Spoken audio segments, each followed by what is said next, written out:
Bonjour à vous. Imaginez ne pas avoir de nouvelles de votre propre enfant pendant 20 ans. Puis soudainement sorti de nulle part, votre téléphone sonne.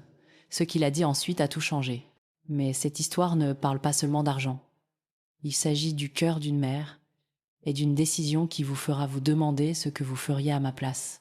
Vous pensez que gagner au loto arrange tout. Attendez d'entendre ce qui s'est réellement passé. Le véritable rebondissement est encore à venir. Dites-moi dans les commentaires quel âge vous avez et depuis quel coin du monde vous m'écoutez. J'ai toujours dit que les hivers dans le Jura, ça vous forge un caractère. C'est peu être pour ça que j'en ai autant. Des couches et des couches de caractère comme les pulls que je garde dans le placard de l'entrée au cas où le chauffage déciderait de tomber en panne en février. Je m'appelle Marlène et j'habite dans la même petite maison près de Lons-le-Saunier depuis 42 ans. Ce n'est rien d'extraordinaire, juste une petite maison avec une véranda qui grince au printemps et un toit qui a vu plus de neige que la plupart des gens n'en voient dans toute une vie. J'ai élevé mon fils Daniel ici.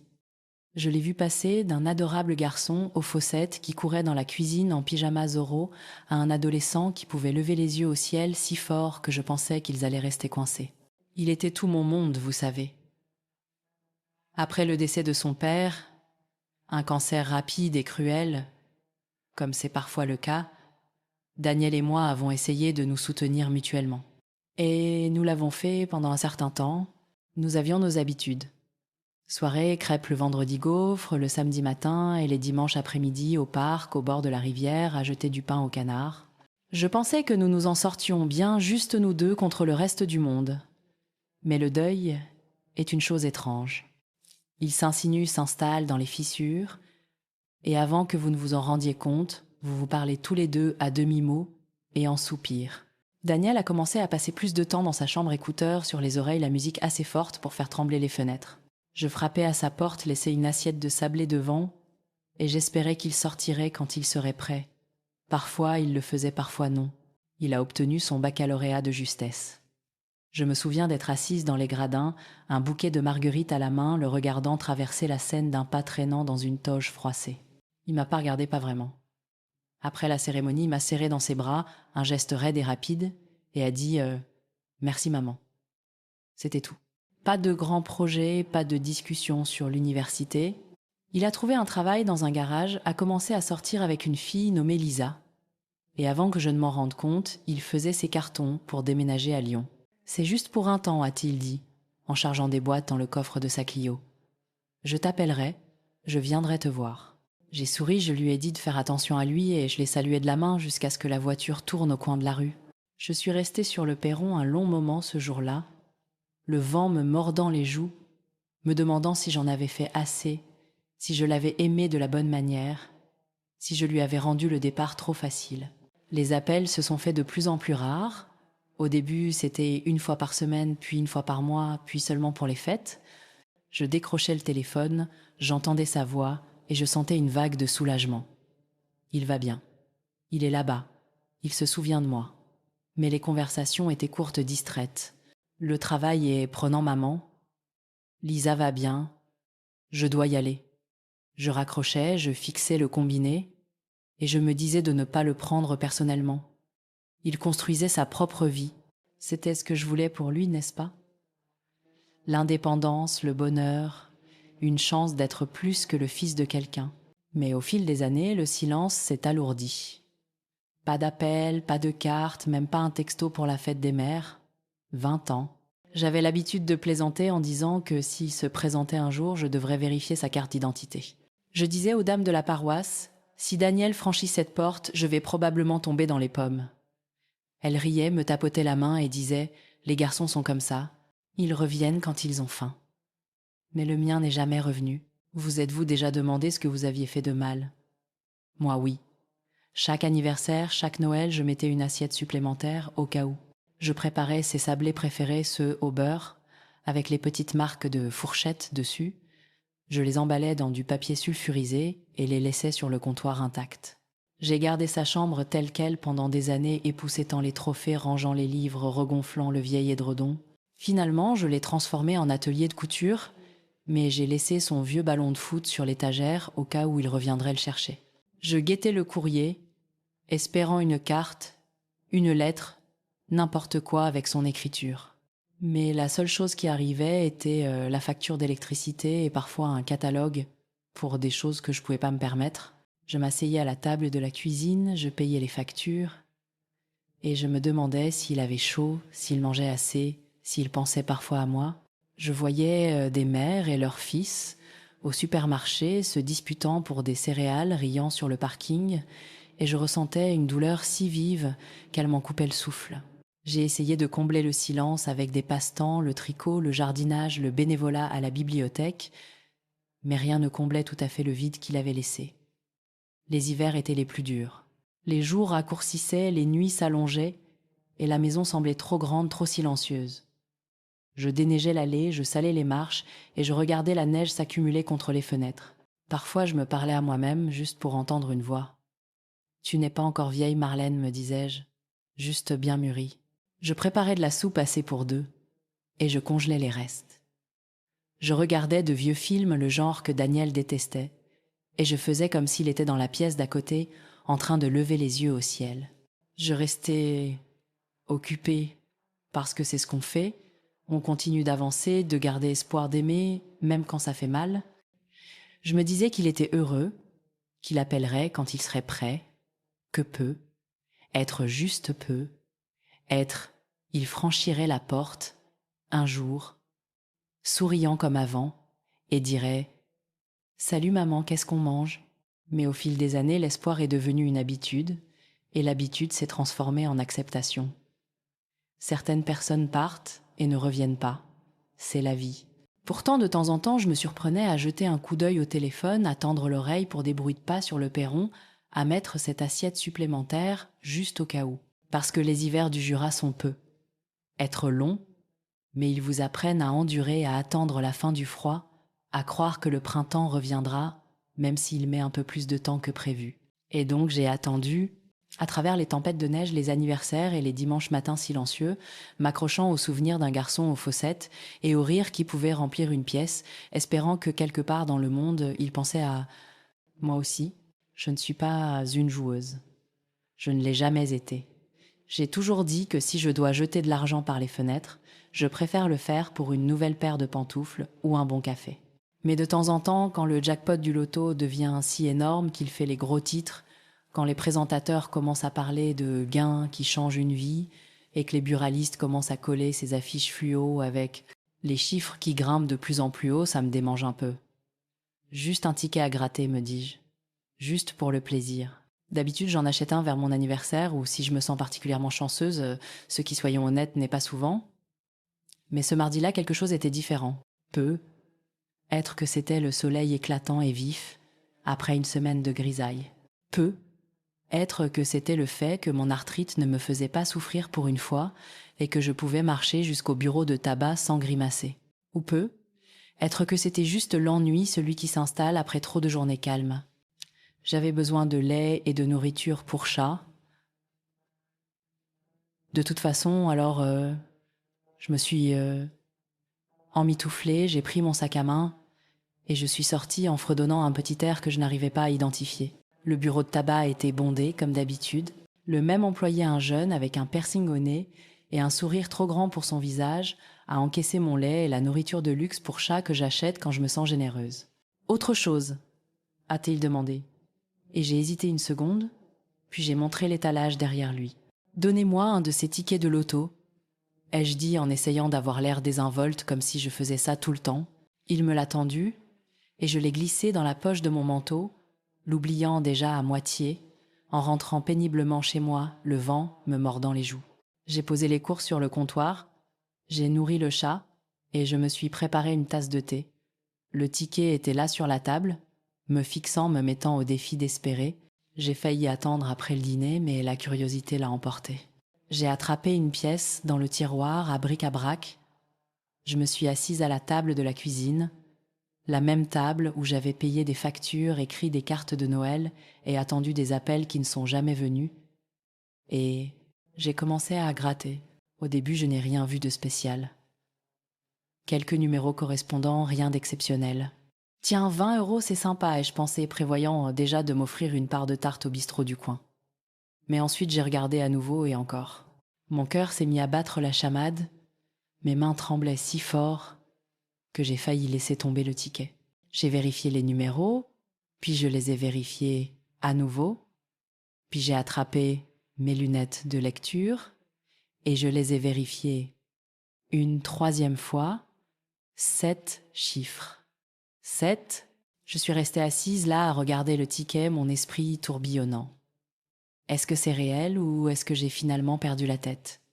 Je me suis pincée fort. Non. Toujours là. Toujours Marlène du Jura, mais maintenant avec un compte en banque qui pourrait acheter une petite île ou au moins un nouveau toit et une souffleuse à neige qui démarre du premier coup. J'ai crié. Je n'ai pas pu m'en empêcher. J'ai crié si fort que le chien des voisins s'est mis à aboyer et j'ai entendu Madame Dubois d'à côté claquer sa fenêtre. J'ai ri, puis j'ai pleuré, puis j'ai ri à nouveau. J'avais vu ces histoires à la télé des gens qui gagnaient au loto s'évanouissant dans les allées étreignant des inconnus. J'avais toujours pensé « ça ne m'arrivera jamais ». Mais j'étais là agrippée à un morceau de papier, valant plus que tout ce que j'avais jamais possédé, mon thé refroidissant sur la table. Je ne savais pas quoi faire. Qui appelait la Française des Jeux, la banque, la police? Je suis restée assise là un long moment, respirant simplement, laissant l'idée faire son chemin. J'ai pensé à appeler Daniel, mais l'idée m'a fait rire. Il ne m'avait pas appelé depuis 20 ans. Pourquoi commencer maintenant? J'ai caché le ticket dans le congélateur entre les petits pois et la glace, parce que j'avais lu quelque part que c'est ce qu'il fallait faire. Paraît que c'est plus sûr. Je suis allée le vérifier toutes les heures, juste pour m'assurer qu'il n'avait pas disparu. J'ai à peine dormi cette nuit-là, mon esprit tourbillonnant de possibilités. Que fait-on avec autant d'argent? Acheter une nouvelle souffleuse à neige, engager quelqu'un pour déneiger l'allée. Spoiler, j'ai fait les deux. J'ai fait une liste, juste pour garder les pieds sur terre, réparer le toit, rembourser le prêt de la maison, faire un don à la SPA, faire un voyage quelque part au chaud avec des palmiers et des boissons servies avec des petits parasols. J'ai pensé à toutes les choses dont je m'étais privée au fil des ans. Des chaussures neuves, un lave-vaisselle qui fonctionne, des vacances qui n'impliquaient pas de dormir sur le canapé de quelqu'un. Soudain, tout cela était possible.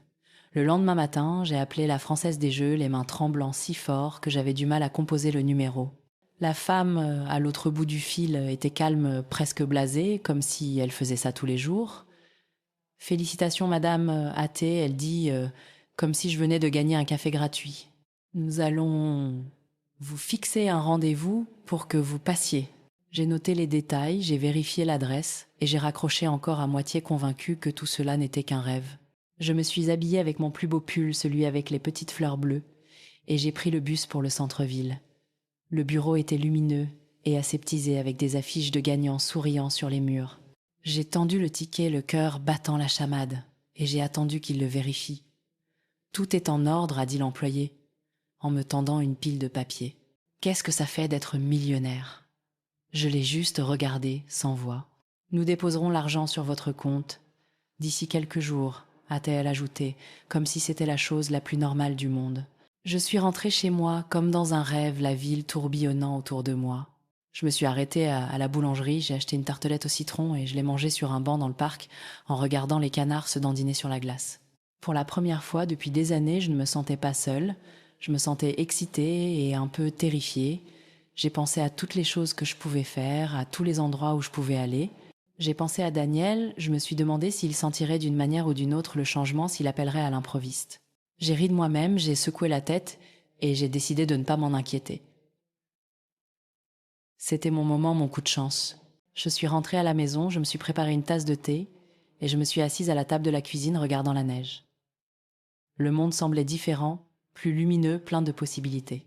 Je ne savais pas ce que l'avenir apporterait, mais pour la première fois depuis longtemps, j'étais prête à le découvrir. Les nouvelles vont vite dans les petites villes, mais apparemment elles vont encore plus vite dans les familles, surtout quand il y a de l'argent en jeu. J'ai toujours pensé que ma vie était tranquille, bien à l'abri dans ma petite maison. Mais dès que mon nom a été mentionné dans le journal local comme la dernière gagnante du loto, c'est comme si quelqu'un avait sonné la cloche du dîner pour tous les parents éloignés et les voisins dans un rayon de 100 kilomètres. Le téléphone a commencé à sonner sans arrêt. De vieilles amies de la paroisse des cousins que je n'avais pas vues depuis les années 80, même la gentille dame de la bibliothèque qui me mettait toujours de côté les nouveaux romans policiers. Tout le monde voulait me féliciter ou au moins entendre l'histoire de vive voix. J'ai essayé de prendre les choses avec philosophie, riant avec eux, racontant l'histoire de mon coup de chance avec un sourire, mais après quelques jours, l'excitation a commencé à s'estomper. J'étais sur le point de débrancher le téléphone et de faire une sieste quand il a sonné à nouveau. Un numéro que je ne reconnaissais pas. J'ai failli laisser le répondeur, mais la curiosité l'a emporté. J'ai décroché m'attendant à un autre bienfaiteur, ou peu, être un démarcheur espérant que j'investisse dans des lingots d'or. Au lieu de cela, j'ai entendu une voix que je n'avais pas entendue depuis 20 ans. « Salut maman !»« Comment ça va ?» Pendant une seconde, j'ai cru que je rêvais. J'ai failli laisser tomber le téléphone. Daniel, mon fils, celui qui n'avait pas appelé depuis 2 décennies. Soudain, il se souvenait de mon numéro. Mon cœur a fait un petit bond, un mélange de choc et de quelque chose que je ne pouvais pas tout à fait nommer. J'ai eu envie de rire ou de pleurer, ou les deux. Au lieu de cela, j'ai pris une profonde inspiration et j'ai dit « Tiens, qui se souvient enfin qu'il a une mère ?» Il y a eu une pause, puis un petit rire nerveux à l'autre bout du fil. « Ouais, je voulais appeler. La vie a été chargée, tu sais. Chargée pendant 20 ans. J'ai failli lui demander s'il avait été dans le coma, mais je me suis retenue. Inutile de commencer une dispute avant même de s'être dit bonjour. » Il a commencé à parler, remplissant le silence de banalités, demandant des nouvelles du temps du vieux quartier, et si je faisais toujours ses sablés au beurre qu'il aimait tant. Il a parlé de Lyon, de son travail, de comment Lisa et les enfants allaient bien occupés par l'école, le sport et toutes les choses qui remplissent une vie. Il a dit que le Jura lui manquait l'odeur du lac, en été la façon dont la neige recouvrait les arbres en hiver. Il a dit qu'il pensait venir me voir peu, être avec la famille peu, être juste lui pour un week-end. Et puis comme je m'y attendais, il a dit « J'ai entendu dire que tu avais eu de la chance. On pourrait peu être se voir, la voilà. » La raison de l'appel posé là, entre nous, comme une 3e personne à table. Je l'avoue, une partie de moi voulait raccrocher violemment lui dire qu'il était trop tard de 20 ans. Que je n'avais pas besoin de lui maintenant que j'avais un compte en banque plein de zéros. Mais une autre partie, celle qui se souvenait encore de son rire de petit garçon, de la façon dont il courait dans mes bras après l'école, de la façon dont il suppliait pour une dernière histoire avant de dormir, a simplement soupiré. J'ai dit « Bien sûr, Daniel, passe quand tu veux. Mais ne t'attends pas à ce que je cuisine ton hachis parmentier préféré. » Il a ri un peu trop fort, un peu trop empressé, et a promis qu'il serait bientôt là. Après avoir raccroché, je suis restée assise à la table de la cuisine, un long moment, à regarder le téléphone, mon thé devenu froid. J'ai pensé à toutes les années que j'avais passées à attendre cet appel, tous les anniversaires, les fêtes et les dimanches après-midi tranquilles, où j'avais espéré que le téléphone sonne. J'ai pensé aux fois où j'avais mis une assiette supplémentaire à table juste au cas où, et à la façon dont j'avais finalement arrêté, me disant qu'il valait mieux ne pas espérer. Et maintenant le voilà de retour dans ma vie comme ça. J'aurais voulu me sentir en colère ou triomphante ou quelque chose de grand et de dramatique, mais surtout je me sentais juste fatiguée. Fatiguée d'attendre. Fatiguée de me demander, fatiguée de porter le poids de toutes ces années vides. Je me suis préparé une autre tasse de thé. Je me suis assise près de la fenêtre et j'ai regardé la neige tomber douce et silencieuse, recouvrant le monde d'un manteau frais et propre. Je me suis demandé ce que je dirais à Daniel quand il arriverait. Quelles histoires nous nous raconterions, quelles vieilles blessures pourraient enfin guérir. Je me suis demandé s'il aurait la même apparence, si je reconnaîtrais l'homme qu'il était devenu ou si je ne verrais que le garçon que j'avais connu. Je me suis demandé s'il demanderait de l'argent ou le pardon ou les deux. Je me suis demandé si j'étais prête à lui donner l'un ou l'autre. Le lendemain, j'ai nettoyé la maison, non pas pour l'impressionner, mais parce que ça me donnait quelque chose à faire de mes mains. J'ai épousseté les étagères, j'ai passé l'aspirateur sur les tapis, j'ai même astiqué les vieilles photos de famille sur la cheminée. Je me suis surprise à parler à François, mon défunt mari, en travaillant « Eh bien François, ai-je dit, on dirait qu'on a de la visite. Je parie que tu n'aurais jamais pensé voir ce jour. » Le chat me regardait depuis son perchoir, sur le rebord de la fenêtre, la queue frétillante, comme s'il savait que quelque chose se tramait. J'ai préparé une fournée de sablés au cas où et j'ai sorti les belles assiettes, celles avec les fleurs bleues. Je me suis dit que j'étais prête, que je pouvais gérer tout ce qui allait arriver. Mais au fil des heures, j'ai senti la vieille nervosité revenir, la vieille douleur de l'espoir et de la peur entremêlées. Quand la sonnette a finalement retenti, j'ai pris une profonde inspiration, j'ai lissé mes cheveux et j'ai ouvert la porte, ne sachant pas si j'accueillais un étranger ou un fils. Daniel est arrivé ce week-end-là, tout en sourire et en excuses, debout sur mon perron, avec un bouquet de fleurs de supermarché et un air penaud qui lui donnait l'air d'avoir à nouveau 12 ans, Palom Muro. Cheveux grisonnants que je voyais devant moi. J'ai presque cherché une caméra cachée, m'attendant à moitié à ce que quelqu'un sorte des buissons, en criant « Surprise, vous êtes filmé ». Mais ce n'était que Daniel, se balançant d'un pied sur l'autre, essayant de trouver les mots justes. Je l'ai laissé entrer et nous nous sommes assis à la table de la cuisine, la même table où j'avais gratté ce ticket de loto, la même table où j'avais attendu ses appels, la même table où j'avais mangé plus de repas seul que je ne voulais l'admettre. Il a commencé à parler, remplissant la pièce d'histoire sur son travail, ses enfants, son crédit immobilier, le prix de l'essence à Lyon, la météo, tout et n'importe quoi, sauf la vraie raison de sa présence.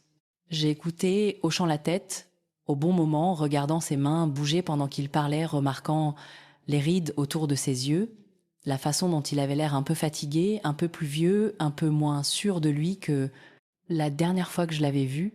Il a posé des questions sur la maison, sur les voisins, sur le chat. Et si je faisais toujours ces sablés au beurre qu'il aimait tant? Je lui ai dit que oui, parfois quand l'envie me prenait. Il a ri, et pendant un instant, j'ai vu une lueur du garçon qu'il était autrefois. Le garçon qui courait dans le jardin avec un bâton en guise d'épée. Le garçon qui suppliait pour une dernière histoire avant de dormir. Le garçon qui me regardait comme si j'étais le centre du monde. Mais l'instant est passé et nous n'étions plus que deux adultes assis l'un en face de l'autre, essayant de combler un fossé qui s'était creusé un peu plus chaque année. Finalement, la conversation s'est ralentie et le silence s'est installé lourd et gênant. Daniel s'est raclé, la gorge a baissé les yeux sur ses mains et a finalement posé la question que j'attendais. « Alors qu'est-ce que tu vas faire avec tout cet argent, maman ?» Il a essayé de paraître désinvolte, mais je pouvais entendre l'espoir dans sa voix. La curiosité peut, être même un peu de désespoir. Je l'ai regardé, vraiment regardé. J'ai vu l'homme qu'il était devenu, les choix qu'il avait faits, la distance qu'il avait mise entre nous, et j'ai réalisé que je ne lui devais rien. Ni explication, ni pardon, et certainement pas un chèque. J'ai souri lentement et j'ai dit « Eh bien, Daniel, je vais rénover la maison peu, être faire un voyage et je vais faire un don à la SPA.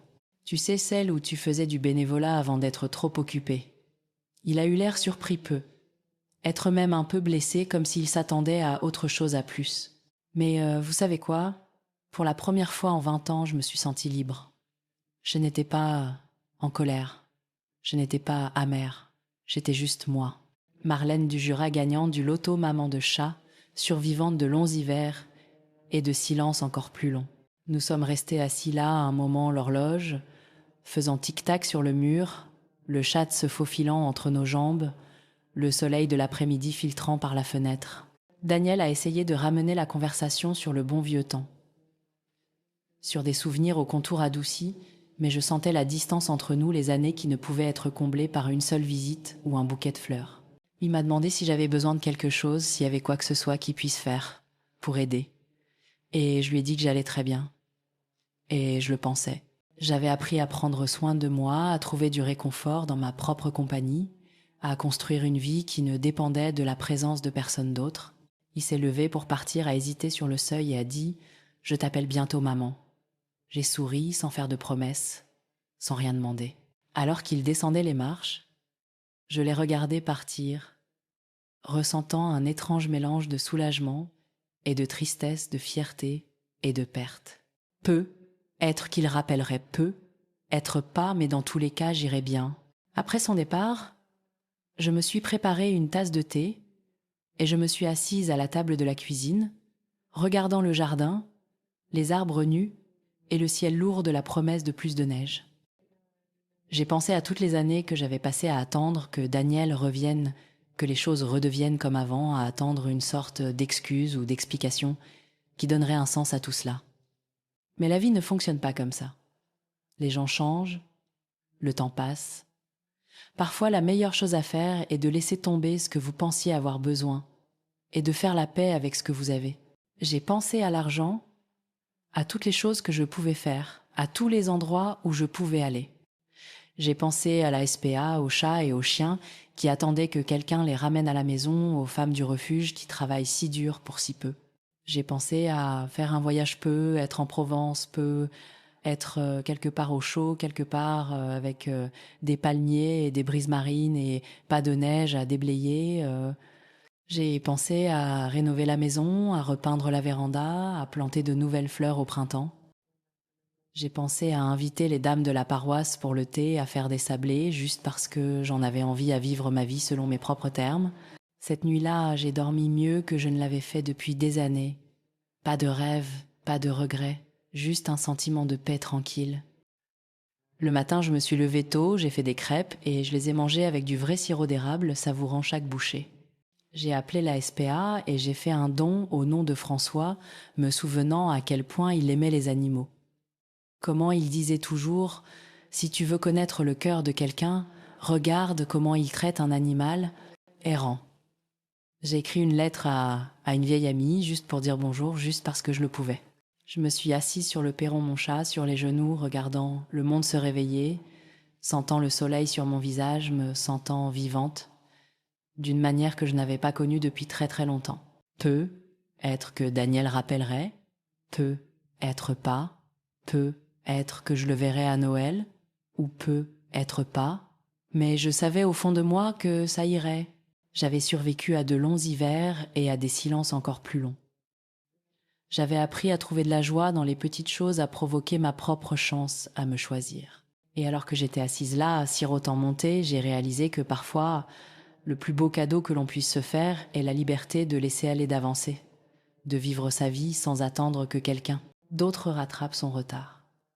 J'étais Marlène du Jura, gagnante du loto maman de chat survivante, et pour la première fois depuis longtemps, c'était plus que suffisant.